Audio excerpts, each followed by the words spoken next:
Apa hukumnya mengerjakan sholat kafarat di hari Jumat terakhir dari bulan Ramadan? Sebagaimana yang banyak tersebar di sosmed, hadis berikut ini. Barang siapa yang selama hidupnya pernah meninggalkan sholat tapi tidak dapat menghitung jumlahnya, maka sholatlah di hari Jumat terakhir di bulan suci Ramadan yang niat sholatnya adalah usolli arba'a rakaat. Saya akan jawab dengan 8 penjelasan. Yang pertama, hadis tersebut disepakati oleh para ahli hadis sebagai hadis maudhu atau hadis palsu. Al-Imam Syaukani telah menjelaskan kepalsuan hadis ini dalam kitab beliau. Demikian juga Al-Imam Ali Qori dalam kitab beliau Al-Asrarul Marfu fi Akhbaril Maudhu. Beliau menjelaskan dalam kitab tersebut bahwa hadis ini adalah hadis yang palsu yang secara dusta dinisbahkan kepada Nabi Shallallahu Alaihi Wasallam.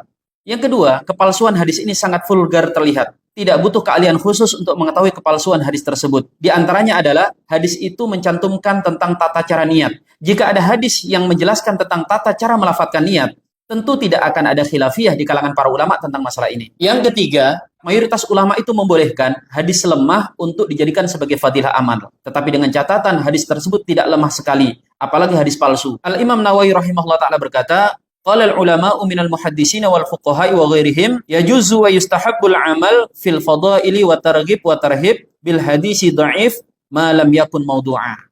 Para ulama dari ahli hadis, ahli fikih dan selain mereka membolehkan beramal dengan hadis lemah dalam masalah targhib, masalah tarhib selama hadis tersebut tidak sampai pada derajat maudhu. Yang keempat, kandungan hadis tersebut bertentangan dengan ijma' ulama, yaitu bagi seseorang yang meninggalkan sholat, dia wajib mengqadha sholat tersebut di waktu yang lain, tidak dengan cara apapun selain itu, termasuk dengan sholat kafarat yang dikerjakan di akhir Ramadan tersebut. Yang kelima, hadis tersebut bertentangan dengan hadis-hadis sahih lainnya. Misalnya sebuah hadis yang berbunyi, man nasiya sholata aw nama anha fa kafaratuha an yusalliya idza dzakaruha. Siapa yang melupakan sholatnya atau tertidur, maka cara menebusnya adalah dia mengerjakan ketika dia sudah mengingatnya. Yang keenam, para ulama telah memfatwakan bahwa mengerjakan sholat kafarat di Jumat terakhir dari Ramadan adalah termasuk perbuatan bid'ah munkarat yang hukumnya haram. Fatwa ini dikeluarkan oleh hampir seluruh ulama termasuk kalangan Syafi'iyah.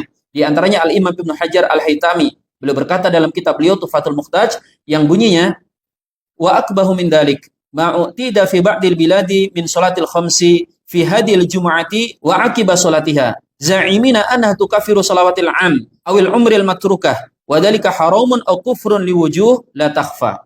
Beliau dengan keras di sini mengatakan termasuk bid'ah yang paling buruk dari bid'ah-bid'ah yang ada itu diantaranya adalah sholat kafarat di akhir Ramadan.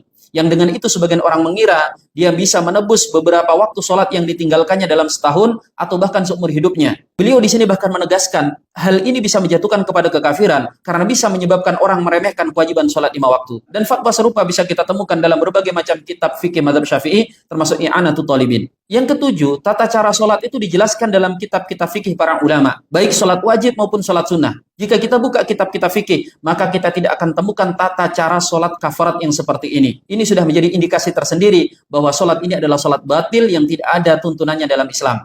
Silahkan buka kitab fikih manapun yang itu menjadi pegangan kaum muslimin, maka kita tidak akan menemukan tata cara sholat seperti ini sebagaimana sholat-sholat yang lain diterangkan oleh para ulama. Yang kedelapan, mengamalkan amalan ini dan turut menyebarkan hadis-hadisnya adalah termasuk perbuatan yang diancam oleh Nabi Shallallahu Alaihi Wasallam. Dalam hadis beliau, Rasul Shallallahu Alaihi Wasallam bersabda, "Man kadzaba alayya muta'ammidan falyatabbawa maq'adahu minan nar." Siapa yang sengaja berdusta atas namaku, maka siapkanlah dirinya untuk menempati kaplingnya di neraka.